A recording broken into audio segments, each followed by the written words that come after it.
Velocity impact fusion is a new approach to fusion. Hydrogen ions accelerated to a target impact and collide with fusion reactive velocities. Brookhaven National Laboratory in New York first described and published this process in Physical Review letters. They used an ionizer followed by a linear particle accelerator where ionized heavy water ice crystals impacted a target with fusion reactive velocities.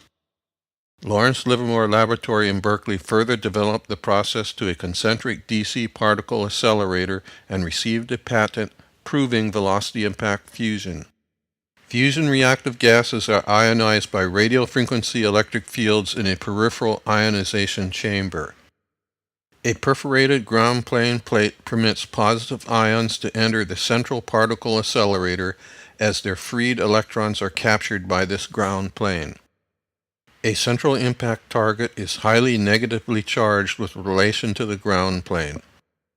The electric field is of such magnitude and polarity as to accelerate the positive ions to the target with fusion reactive velocities. At the same time, I developed a concentric AC particle accelerator and received the next fusion patent. We introduced the DeLuze fusion reactor and compare it with the Lawrence Livermore reactor. The Lawrence Livermore reactor is a concentric DC particle accelerator. The DeLuze fusion reactor is a concentric AC particle accelerator. With DC operation, drive power is dissipated across a resistive load. With AC operation, drive power is placed across the capacitive load and power is not dissipated. This provides greater power gain and allows sustained continuous operation. AC and DC differ in time domain behavior. Scientific and engineering convention represent cyclic time as a counter-rotating vector on a unit circle. Time is in degrees of rotation. On an XY plot, time progresses to the right. Zero amplitude is along the x-axis with positive above and negative below. Instantaneous amplitude is the distance above or below this x-axis. One vector rotation represents a single, complete repetitive sequence. Constant DC does not change in amplitude or polarity. AC is a repetitive cyclic phenomenon, often a sine wave. Positive amplitude peaks at 90 degrees. Negative amplitude peaks at 270 degrees. Amplitude is zero at 0, 180, and 360 degrees. This cycle can repeat indefinitely. The Phase I DeLuze fusion reactor has a physical target. A spherical version has a centered spherical target concentrically enclosed by a vacuum-tight, non-conductive envelope as shown in blue. A spherical, conductive ground plane shown in black, separated by an insulating layer, encloses this envelope. A high-voltage AC power supply is connected between the target and ground plane, shown as a circle with an enclosed vector. Application of AC potential produces an enclosed alternating electric field shown as yellow arrows. Arrowheads point in the direction a positive ion moves within this field. Observe the following. While the power supply vector is above the horizontal, the target is green and negatively charged. Maximum field intensity is reached when this vector is straight up at 90 degrees. Positive ions will be accelerated centrally to the target.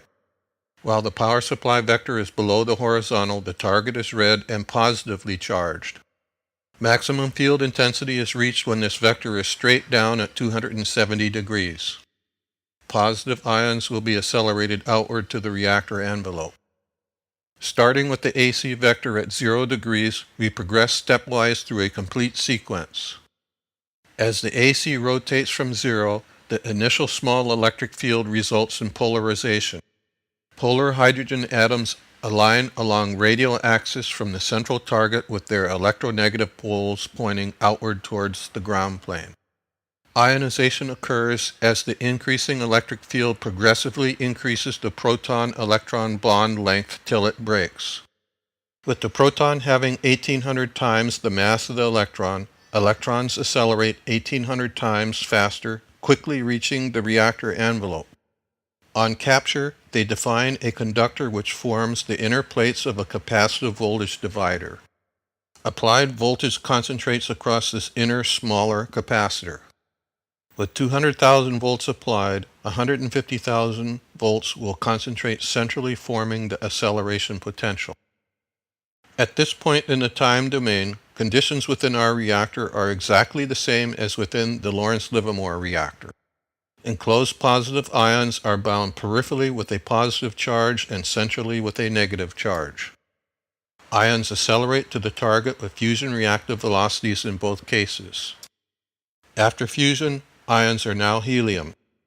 The power supply reverses polarity and the direction of the electric field. Electrons of the conductive layer accelerate centrally, eliminating the voltage divider.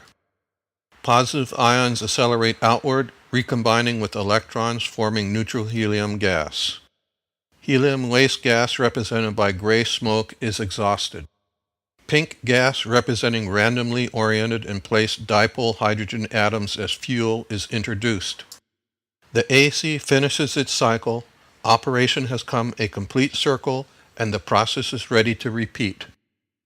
This reactor drives fusion with electromotive force, minimizing parasitic beam losses experienced with DC acceleration. Energy is prioritized in moving particles, appearing as power supply currents resulting from the reactor deviating from that of a perfect capacitance. The sun drives fusion with gravitational force as ours uses electromotive force. Like the sun, our reactor efficiently separates issues of force from those of power. This will be the key to its success. This provides for high power gain. Repetitive cycling provides sustained operation with a power impulse during each cycle. Radiations from the reaction pass to surrounding, shielding, and absorbing structures to be transformed to heat to do work. We are developing a new absorber shield which will transform such radiations directly to DC electricity. This allows placing small reactors in cars for environmentally friendly, zero-emissions transportation. We now compare the operation cycle of our fusion reactor with that of a two-stroke internal combustion engine. Starting with upward piston motion, air or an air-fuel mixture is compressed. Combustion begins at the top of piston travel by fuel injection or spark ignition. Expanding, burning gases push the piston down, producing power. Combustion products are exhausted from the chamber. Fresh air or a fresh air-fuel mixture is then introduced, called intake. Our reactor similarly repeats a cyclic sequence.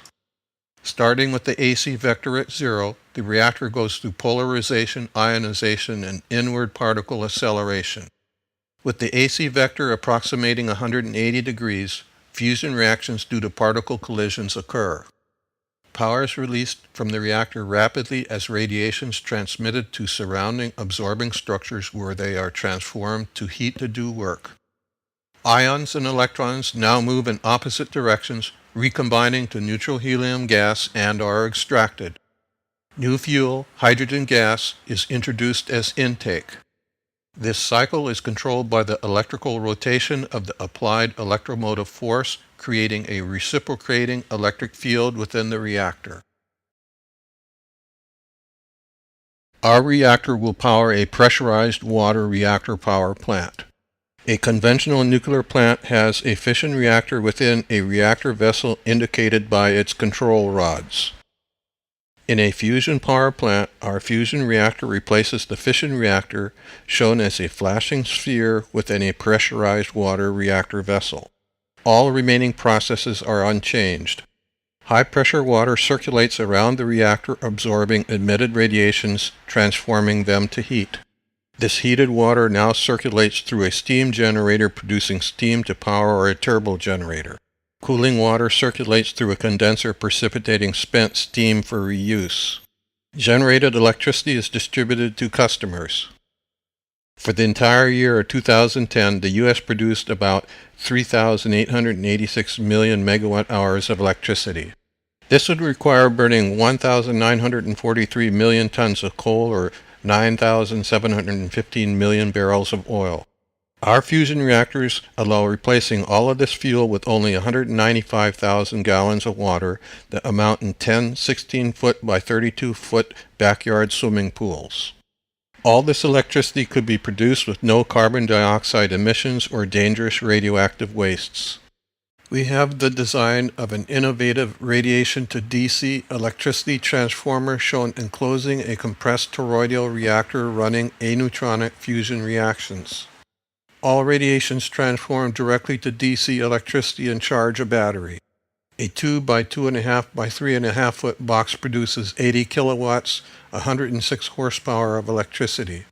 With an equalization battery, this will operate a 300 horsepower motor and power all cars and light trucks.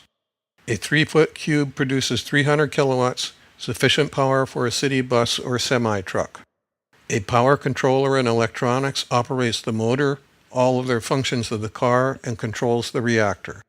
This onboard primary energy source will permit a car to go 35 million miles nonstop on the energy from a gallon of water.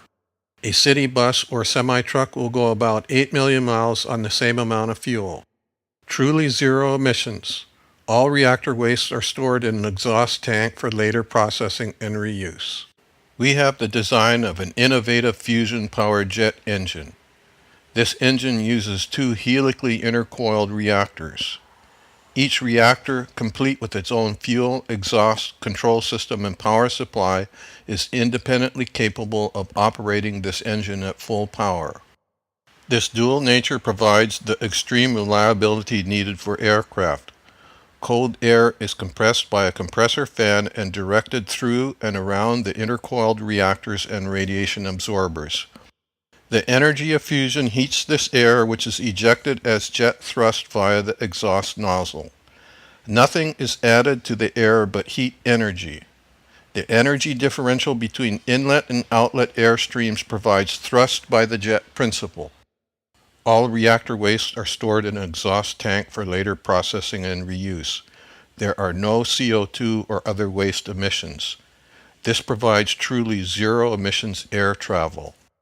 This onboard fusion primary energy source will permit an airliner to travel 250,000 miles non-stop on the energy from 1 gallon of water, approximately 10 times around the world at the equator.